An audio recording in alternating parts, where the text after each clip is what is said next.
माझं नाव पूर्वा गायकवाड. आम्ही पॅडकेअरमधून आहोत आणि मी तिथे as a research associate R&D टीममध्ये काम करते. सो आमची जी कंपनी आहे पॅडकेअर लॅब्स, आम्ही रिसायकलिंगमध्ये काम करतो. या कंपनीचे फाउंडर आहेत अजिंक्य धरिया. सो आमची कंपनी बेसिकली काम करते menstrual hygiene मॅनेजमेंटमध्ये.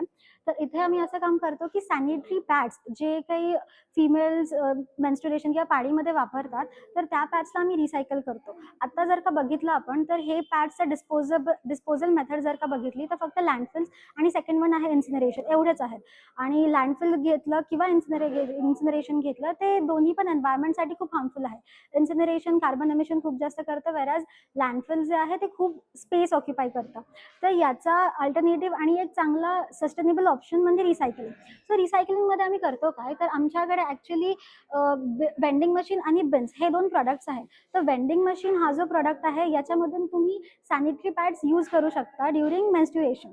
So female staff जो काय आहे, जेव्हा त्यांचे पिरियड चालू असतील तेव्हा यातून ते पॅड्स कलेक्ट करू शकतात आणि ते यूज करू शकतात. एकदा का पॅड्स वापरले तर दुसरा प्रॉडक्ट आमचा आहे पॅडकेअर बिन. तर याच्यामध्ये ते यूज्ड पॅड्स डिस्पोज करू शकतात. तर या बिनमध्ये पण आणि हा बिन असं ऑपरेट होतो, इथे तुम्ही डिस्पोज करू शकता. याच्यामध्ये पण वॅप टेक्नॉलॉजी म्हणून आमचं एक केमिकल फॉर्म्युलेशन आहे जे याच्यामध्ये असतं. तर हे वॅप काय काम करतं, इट वर्क्स इन वेपरायझेशन. तर अप टू 30 डेजपर्यंत without any microbial growth and without any odour 30 डेजपर्यंत तसेच्या तसे पॅड्स स्टोअर करून ठेवू शकतं. आणि एकदा का बिन भरलं की मग आमची सर्व्हिस टीम जी आहे ती तिकडे येते आणि मग सर्व्हिस करते. सर्व्हिस करताना हे जेवढे काही पॅड्स त्याच्यामध्ये होते तर मग ते पॅड्स कलेक्ट करते. आणि आता सर्व्हिस पण दोन प्रकारचे आहेत, बिन टू बिन सर्व्हिस झाली आणि एक सर्व्हिस आहे जेव्हा कलेक्ट करते वेस्ट. तर अशी सर्व्हिस झाल्यानंतर हे सगळं मटेरियल आमच्या फॅसिलिटीला येतं. सो आधी आमची फॅसिलिटी होते सोसमध्ये, जिथे मशीन होती आमची रिसायकलिंग फॅसिलिटी, आणि आता चाकणमध्ये आहे. सो चाकणमध्ये जी रिसायकलिंग फॅसिलिटी आहे ती 1.5 ते 2 tons per day material recycle करतं. तर याच्यामध्ये रिसायकलिंगमध्ये आम्ही करतो काय, आमची 5D पेटंटेड टेक्नॉलॉजी आहे. त्याच्यामध्ये first one is disintegration, decolourization, deodorization, disinfection आणि डिॲक्टिव्हेशन.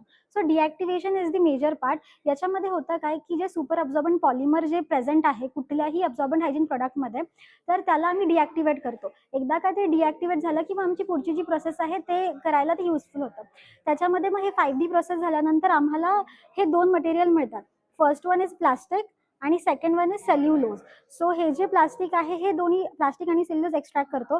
प्लास्टिकचे ग्रॅन्युअल्स बनवतो आम्ही आणि या ग्रॅन्युअल्सपासून वेगवेगळे प्लास्टिक प्रोडक्ट्स बनवतो. तुम्ही बघू शकाल इथे प्लांट पॉट आहे. सो हा प्लांट पॉट जो आहे हा प्लांट पॉट पण प्लास्टिकपासून बनलेला आहे. आणि दुसरे बाकीचे सेल्युलोजपासून स्टेशनरी प्रॉडक्ट्स बनवतो. सो तुम्ही हे जे पेपर रिम्स बघताय हे सगळे स्टेशनरी प्रॉडक्ट्स पण सेल्युलोजपासून बनलेले आहेत. हे झाले डायरीज आहेत, बुकमार्क्स आहेत, तर हे सगळे प्रॉडक्ट्स आम्ही त्याच्यापासूनच बनवतो. सो बेसिकली आम्ही या वेस्ट मटेरियलला एक नवीन लाईफ देतोय पुन्हा. बरं, ही कंपनी कधीपासून सुरुवात झालेली आहे? 2018 पासून चालू आहे. अच्छा. हो. त्याच्यामध्ये बेनिफिट्स काय आहेत? याच्यामधले बेनिफिट्स आपण म्हणू शकता की जे वेस्ट म्हणून फेकला जात आहे, पॅड्स म्हणतो आपण त्यांना, तर ते जसं वेस्ट फेकलं जातं ते याला फेकण्यापेक्षा, एन्व्हायरमेंटला हार्म करण्यापेक्षा आम्ही त्याच सॅनिटरी पॅड्सला एक नवीन जीवन देतो. सो एन्व्हायरमेंटला हार्म न करता, कार्बन एमिट न करता आम्ही त्याला एक नवीन जीवन देऊन ते परत एका नव्या वापरात घेतात. तर हा त्याचा एक मेजर आहे बेनिफिट.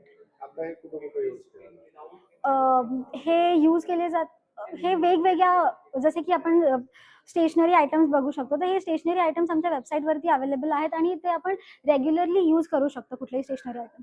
आणि त्याच्याबरोबर आमची जी सर्व्हिस आहे तर सर्व्हिस अराउंड 25+ सिटीजमध्ये आहे ऑल ओव्हर इंडियामध्ये. सो तिकडून जे काही मटेरियल आहे ते पुण्यामध्ये येऊन ते रिसायकल होतं. वेराज आम्ही बँगलोरमध्ये पण, कर्नाटक हारोहालीमध्ये पण एक नवीन रिसायकलिंग फॅसिलिटी आहे. बरं, आता हे जर कोणाला लावायचं असेल तर कसं लावताय? म्हणजे कसं तुम्हाला कॉन्टॅक्ट कसा करायचा किंवा हे सर्व्हिस कशी सुरू आहे? जर का तुम्हाला बिन्स किंवा वेंडिंग मशीन इन्स्टॉल करायचे असेल तुमच्या ऑर्गनायझेशनमध्ये, तर तुम्ही आमच्या वेबसाईटवरती जाऊ शकता डायरेक्टली. आणि वेबसाईटवरती जो काही नंबर आणि ईमेल ID अवेलेबल आहे त्याच्यावरती मेल किंवा डायरेक्टली जर कॉल केला तर तुम्हाला आमची टीम लगेच कॉल करेल. काय वेबसाईट? पॅडकेअर लॅब्स म्हणून वेबसाईट आहे, त्याच्यावरती गेलात तर तिथे तुम्हाला सगळे डिटेल्स मिळून जातील. वेराज बाकीचे जे काही प्रोडक्ट्स आहेत आमचे, त्या प्रोडक्ट्स पण तुम्हाला विकत घ्यायचे असतील तर त्याचेही डिटेल्स ते मिळून जातील. खर्च किती आहे? सॉरी, पैसे आता डिपेंड करतं. आमच्याकडे एकदम 10 रुपयापासून ते 300-400 पर्यंत पण आहे. जर का बुकमार्क जर का बघितलं आपण दॅट कॉस्ट ओन्ली 10 रुपीज आणि तेच प्लांट पॉट जर का बघितले that cost around 300 rupees. So depend करतं की तुम्हाला कुठले प्रॉडक्ट्स हवेत आणि कसे हवेत ते. आणि बिन्स आणि वेंडिंग मशीन म्हटलं तर बिन कॉस्ट अराउंड 350 रुपीज आहे. वेंडिंग मशीन डिपेंड करते की तुम्हाला काय साईजची वेंडिंग मशीन पाहिजे. कारण का ही पण आमची एक पेटेंटेड टेक्नॉलॉजी आणि तुमच्या ऑर्गनायझेशनमध्ये फिमेल स्टाफ किती आहे त्याच्यानुसार वेंडिंग मशीन डिफाईन केली जाते. तुम्हाला 50 पॅड्सवाली वेंडिंग मशीन हवी आहे का तुम्हाला 100 पॅड्सवाली हवी आहे का 25 पॅड्सवाली हवी आहे.